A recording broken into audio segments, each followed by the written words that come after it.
Good morning. I hereby call to order this fourth meeting of the Pennsylvania Public Utility Commission for the year 2024. We welcome everyone joining us here in the room today and those watching with us on the live stream. Please stand now for the Pledge of Allegiance. I pledge allegiance to the flag of the United States of America and to the republic for which it stands, one nation, under God, indivisible, with liberty and justice for all. At today's meeting, which is open to the public, the Commission will act on various matters. There's no opportunity for the public to address the Commission at this public meeting. Public meeting motions, statements, and video will be available on the Commission's website later today. The first matter on this morning's agenda is the approval of the minutes of the meeting of February 1st, 2024. I would like to recognize Commissioner Yanora as the editor of the minutes. Commissioner Yanora. Chairman, I have reviewed the minutes of the February 1st, 2024 public meeting and move that they're approved as submitted. You've heard a motion by Commissioner Yanora. Is there a second? Second. Seconded by Commissioner Zerfus. Any discussion? Hearing none, all those in favor, please say aye. Aye. Those opposed, no. Ayes have it. The minutes are approved by a vote of 5-0. Madam Secretary, we're ready for your presentation. Good morning, Mr. Chairman. Good morning, Commissioners. Your various offices and bureaus have prepared the following agenda for your consideration. Therefore, let us begin on page 1 with matters presented by Director Monahan and the Bureau of Audits. It is recommended that the Commission adopt in an omnibus motion both items on page 1, beginning with the default service charge audit of the Pike County Light and Power Company Electric Division and ending with the company's gas cost rate audit and releasing both audit reports to the public. Is there a motion to consider the staff recommendations? So moved. Is there a second? Second. Motion made by Vice Chair Barrow, seconded by Commissioner Zerfus. Any discussion? Hearing none, all those in favor, please say aye. Aye. Those opposed, no. Ayes have it by a vote of 5-0. Madam Secretary. Turning to page 2 and matters presented by Director Moore and the Bureau of Consumer Services, it is recommended that the Commission adopt the proposed order regarding the universal service and energy conservation plans for the First Energy companies. Is there a motion to consider the staff recommendation? So moved. Good for a second. Motion made by Commissioner Yanora, seconded by Vice Chair Barrow. Any discussion? Hearing none, all those in favor, please say aye. Aye. Those opposed, no. The ayes have it by a vote of 5-0. Madam Secretary.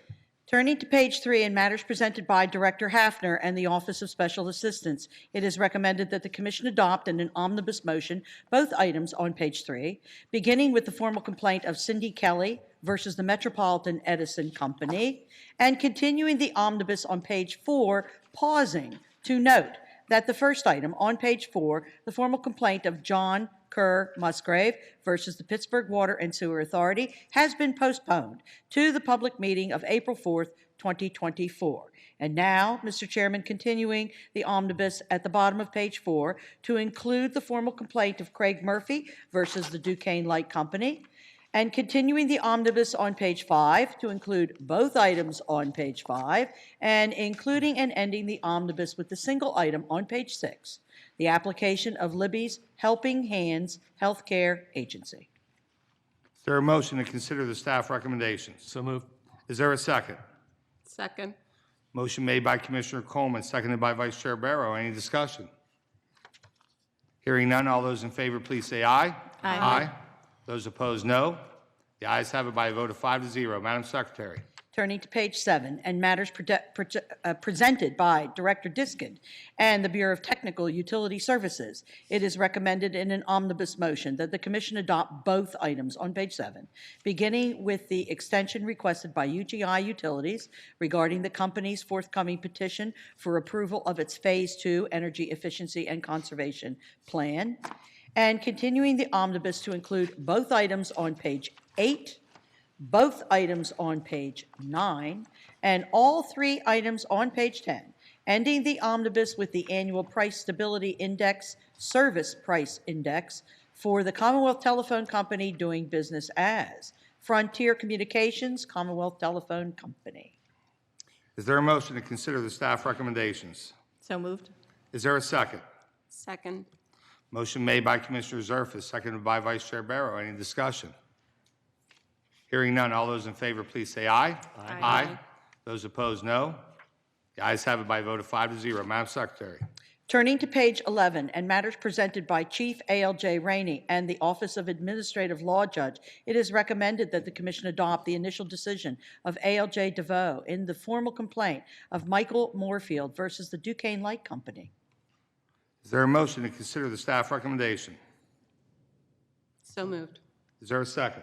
Second. Motion made by Vice Chair Barrow, seconded by Commissioner Yenora. Any discussion? Chairman, I have a motion. Vice Chair Barrow. Thank you.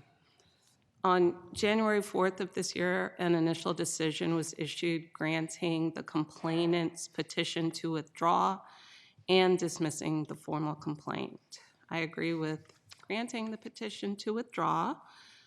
That's in the public interest, but the formal complaint should not be dismissed. The Commission's usual practice is to grant a request to withdraw a complaint, acknowledge the complaint is withdrawn, and mark the matter as closed. So this is just some cleanup. Therefore, I move that the unopposed petition for leave to withdraw the complaint filed by Michael Moorfield against Duquesne Light Company is granted. 2, the formal complaint is withdrawn. 3, the matter is marked closed. And 4, the Office of Special Assistance shall prepare an opinion in order consistent with this motion. Thank you.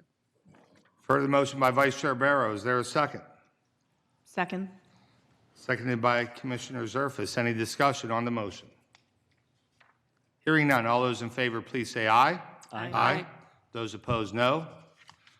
Motion is approved by a vote of 5-0. On the matter as amended by the motion, is there any objection to taking the previous roll call?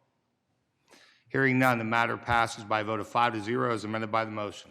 Madam Secretary. Mr. Chairman, that concludes the regular agenda. Turning now to the carry-in. On page 1 of the carry-in agenda, it is recommended by the Office of Executive Director that, consistent with 4 PA Code Section 1.43C, the approval by the Commission to hire a vendor for strategic plan contractor services be recorded and entered in the minutes of this public meeting. Is there a motion to consider the staff recommendation? So moved. Is there a second? Second. Motion made by Commissioner Coleman, seconded by Vice Chair Barrow. Any discussion? I do have a few comments I'd like to make here. I just wanted to point out it's been about 12 years since the Commission last undertook a strategic plan initiative. I think that strategic plans are important because it helps an organization reach its goals, making sure that we're staying on a path to accomplish those goals. We take the lessons learned over the past 12 years and apply them to serve both regulated utility community better as well as consumers in the Commonwealth better. So I want to thank the Evaluation Committee, Executive Director Barrier, Director of Administration Gramola, Director of Human Resources Roberts, for serving on the Evaluation Committee and helping us get to this point today. Any further questions or any further comments? Hearing none, all those in favor, please say aye. Aye. Aye. Those opposed, no. Ayes have it by a vote of 5-0. Madam Secretary. Turning to page 2 of the carry-in, it is recommended by the Office of Administrative Law Judge that the Commission adopt the recommended decision of ALJ Johnson and ALJ DeVoe in the joint application filed by Mid-Atlantic Interstate Transmission, LLC. Is there a motion to consider the staff recommendation? So moved. You have a second? Motion made by Commissioner Zerfus, seconded by Commissioner Yenora. Any discussion? Chairman, I have a statement. Vice Chair Barrow. Thank you. This is a joint petition for settlement of several of the First Energy First Energy transmission owners, Brookfield and the Office of Consumer Advocate, with several other non-objecting settlement participants. I believe the settlement is not contrary to the public interest, but I would comment on one commitment made by the transmission owning parties. They commit to reduce the number of transmission outages by 5%. And improvement in transmission and distribution system reliability is always a welcome goal, But in general, I would encourage targets to be stated in terms of magnitude of outages in addition to number of outages. Considering the magnitude of outages, avoid shifting risk from many small outages to a few large outages, which might end up being more impactful. Similar changes have recently been made at the wholesale level, where PJM will now try to limit the amount of expected unserved energy rather than the number of hours where there is an expected capacity shortage. I think that the approach taken at the wholesale level would improve distribution customer reliability as well. Thank you. Thank you, Vice Chair Barrow. Any further discussion? Hearing none, all those in favor, please say aye. Aye. Those opposed, no. Matter passes by a vote of 5-0. Madam Secretary. Mr. Chairman and Commissioners, that concludes all agenda items for consideration today. Thank you. But before we adjourn today's meeting, we have a few recognitions we want to make. As many of you know, March marks two important events recognizing the accomplishments and achievements of women. Both the month is Women's History Month, and March 8th is International Women's Day. So to recognize, for comments on Women's History Month, I recognize Vice Chair Barrow. Thank you. So each March, we recognize Women's History Month to commemorate and encourage the study, observance, and celebration of the vital role that women played in American history. Of note, let's talk about Eunice Foote, whose experiments with atmospheric gases in the 1850s laid the groundwork for the discovery of the greenhouse gas effect. And I'm happy to say that she finally got credit for that in 2011. Edith Clark, who in 1921 revolutionized electric grid technology by inventing a calculator to accurately and quickly characterize long transmission lines. She was a human computer for GE, and her invention helped her to save time doing the manual calculations. As they say, necessity is the mother of all invention. More recently, Denise Gray, the electrical engineer known as General Motors battery czar, she founded the company's battery lab and spearheaded the lithium-ion system used in the Chevy Volt.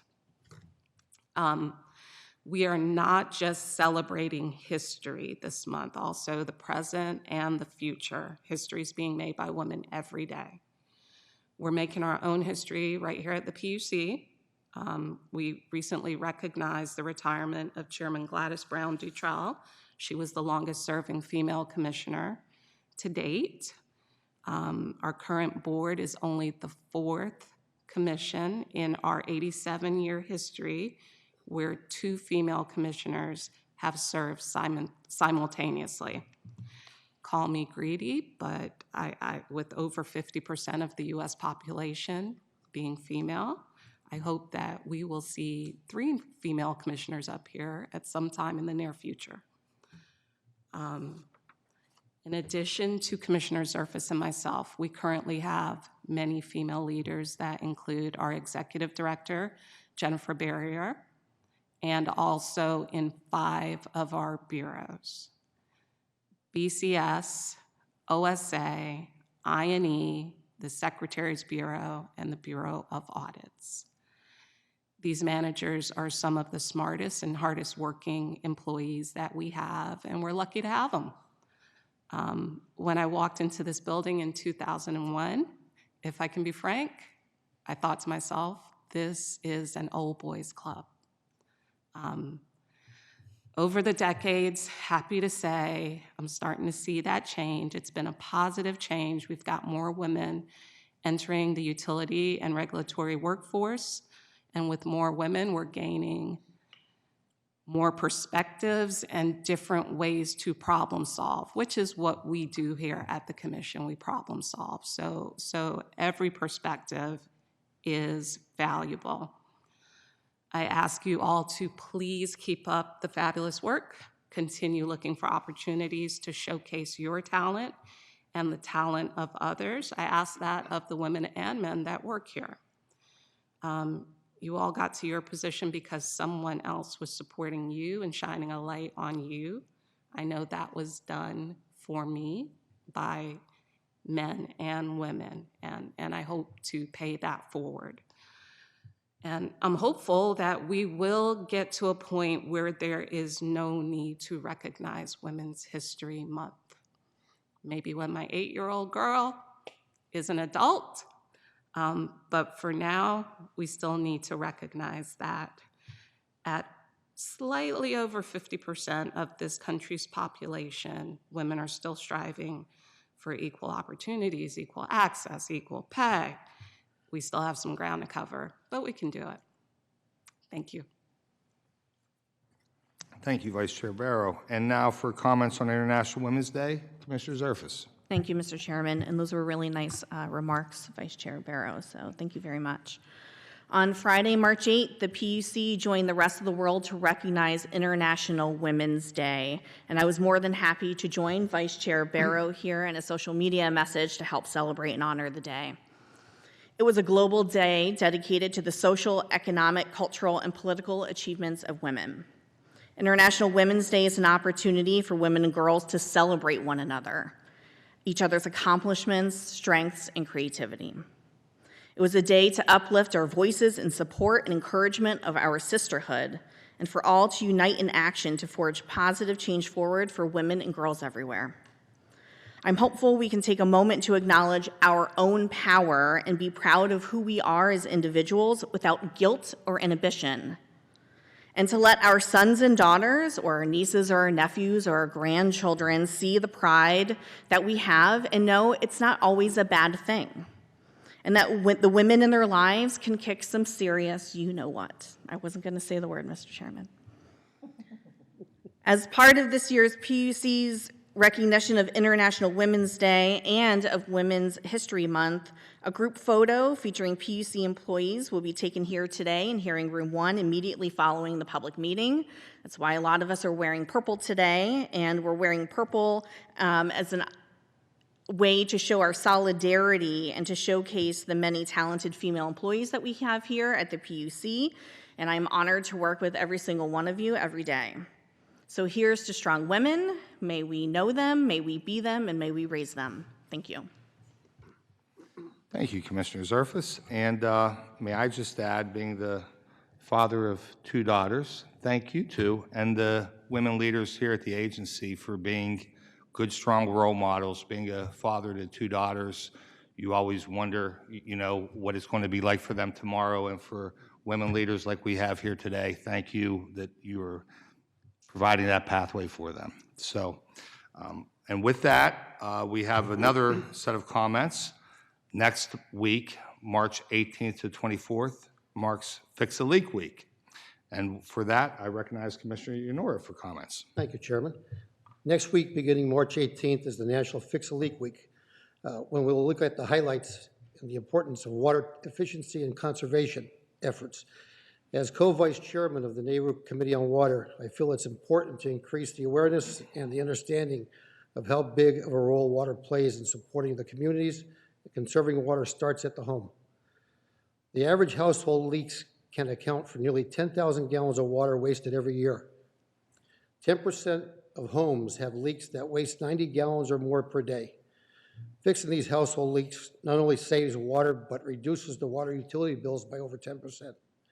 We encourage the consumers to check their PUC website and social media channels during the coming week for tips and information about simple things they can do to identify and fix leaks in their homes. Thank you. Thank you, Commissioner Yanora. And finally, before we adjourn today, I want to take a moment to recognize an important date in the history of the Pennsylvania Public Utility Commission. March 31st marks the 87th anniversary of the establishment of the PUC as an independent administrative agency. That doesn't include the previous 6 years as the State Railroad Commission, and then 24 years before that as the Public Service Commission. In 1937, the Ripper legislation created the Public Utility Commission as we know it today.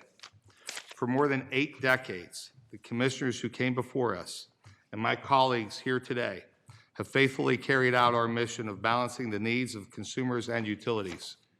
We, as a commission, continue working to address new challenges facing utilities and their customers while remaining dedicated to our mission of serving the public interest. Here's to another 8 decades of fulfilling that mission. Now, if there's no other business to come before us, is there any objection to adjourning today's meeting? Hearing none, we are adjourned.